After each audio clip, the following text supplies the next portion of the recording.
আশুরার দিন রোজা রাখা একটি গুরুত্বপূর্ণ ইবাদত, যা ইসলামী ইতিহাসে বিশেষ তাৎপর্যপূর্ণ। এটি হিজরি ক্যালেন্ডারের প্রথম মাস মুহররমের 10 তারিখে রাখা হয়।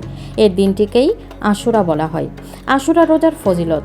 রাসূল সাল্লাল্লাহু আলাইহি ওয়াসাল্লাম বলেছেন, আমি আশা করি আশুরার রোজা পূর্ববর্তী এক বছরের গুনাহসমূহের কাফফারা হয়ে যাবে। সহিহ মুসলিম হাদিস নম্বর 1162।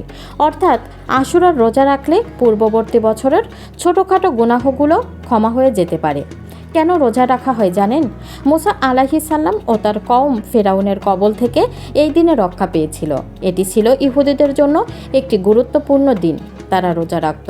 রাসূল সাল্লাল্লাহু আলাইহি ওয়াসাল্লাম মদিনায় এসে জানলেন, তারপর বললেন, আমরা তো মুসা আলাইহিস সালামের অনুসরণে তাদের থেকেও অধিক হকদার।